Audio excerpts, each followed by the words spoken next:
La psicología del pecado no comienza en la moral ni en la religión, sino en la mente humana. Desde los primeros registros de la historia, el pecado ha sido interpretado como una transgresión, una desobediencia, una caída frente a una norma superior. Sin embargo, cuando se observa con más profundidad, el pecado revela algo mucho más íntimo, un conflicto interno constante entre lo que el ser humano desea y lo que cree que debería ser. El ser humano no peca porque ignore el bien o el mal, sino porque vive atrapado entre impulsos contradictorios, entre la necesidad de sentir y la obligación de contenerse. El pecado nace en silencio, en pensamientos que no se dicen en voz alta, en deseos que se esconden incluso de uno mismo. Antes de convertirse en acción, el pecado es una negociación interna, una justificación construida lentamente por la mente para permitir aquello que, en el fondo, ya fue decidido emocionalmente. La conciencia rara vez desaparece. Lo que ocurre es que se debilita. El deseo no elimina la culpa, solo la adormece momentáneamente. Por eso, después del acto, surge ese peso difícil de explicar, una incomodidad que no siempre tiene nombre, pero que se siente en el cuerpo y en la mente.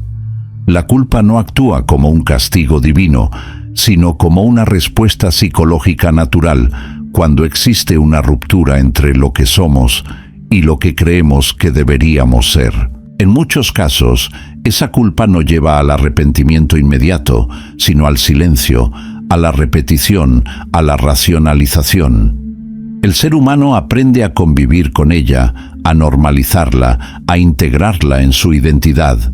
Así, el pecado deja de ser un evento aislado y se transforma en un patrón. Muchas veces se cree que el pecado está relacionado con el placer, pero en realidad está mucho más ligado al alivio. El ser humano no busca únicamente satisfacción, busca escapar. Escapar del vacío, de la ansiedad, de la sensación de no ser suficiente, de una vida que no ofrece sentido ni contención emocional. El pecado se convierte entonces en una válvula de escape, una forma de anestesia psicológica. No importa si el acto destruye, si genera consecuencias, si profundiza la herida. En el momento, ofrece una sensación de control, una ilusión de alivio que, aunque breve, resulta tentadora para una mente agotada. Por eso los errores se repiten. No porque la persona no aprenda, sino porque el origen del conflicto nunca fue enfrentado. La mente humana no repite el dolor por ignorancia, sino por familiaridad.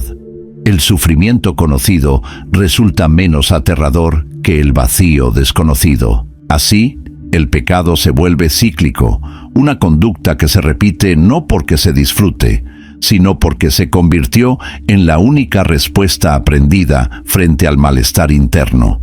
La psicología del pecado revela que muchas conductas autodestructivas no nacen de la maldad, sino de una profunda incapacidad de gestionar el dolor emocional. En este punto, el pecado deja de ser un acto y se convierte en un lenguaje. Es la forma en que la mente expresa lo que no puede decir, lo que no sabe procesar, lo que nunca fue escuchado. Detrás de muchos pecados hay historias de abandono, de carencia afectiva, de exigencias tempranas, de responsabilidades impuestas antes de tiempo. Personas que aprendieron a ser fuertes porque no tuvieron otra opción, que aprendieron a no pedir ayuda porque no había nadie disponible.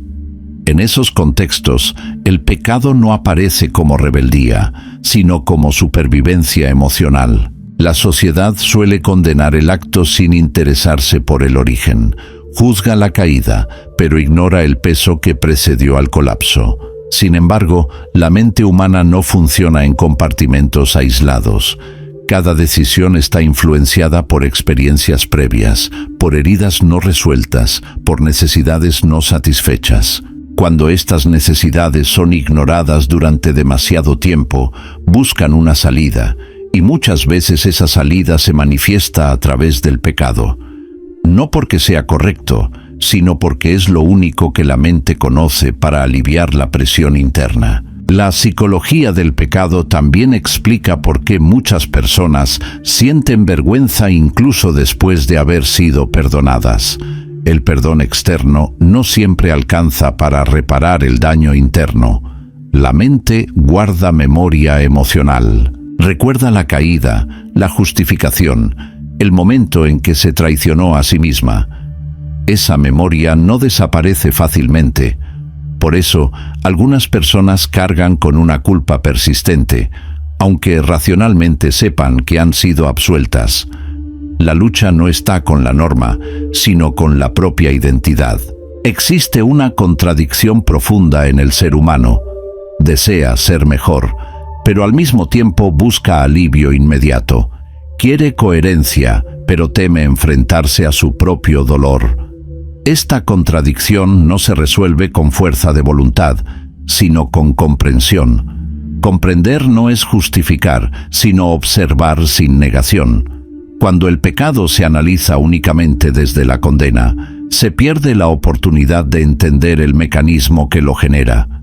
Y lo que no se entiende, se repite. La psicología del pecado no habla de demonios externos controlando al individuo, sino de batallas internas que nunca encontraron un espacio seguro para ser expresadas.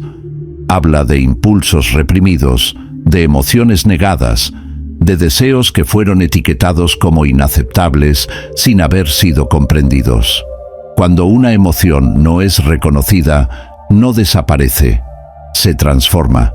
Y muchas veces, esa transformación adopta formas destructivas. El ser humano no necesita más castigo, necesita conciencia.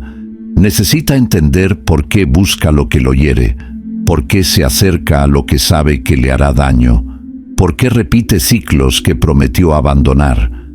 Estas preguntas son incómodas, pero necesarias.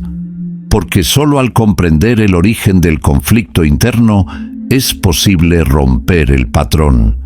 El pecado pierde fuerza cuando deja de ser un secreto y se convierte en un objeto de reflexión honesta.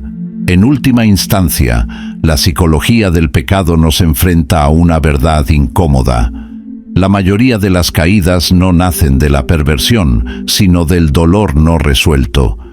El ser humano no se traiciona por placer, se traiciona porque no aprendió otra forma de sobrevivir emocionalmente. Comprender esto no elimina la responsabilidad, pero la sitúa en un contexto más humano, y tal vez en ese entendimiento silencioso comience un camino distinto, no hacia la perfección, sino hacia una conciencia más profunda de uno mismo.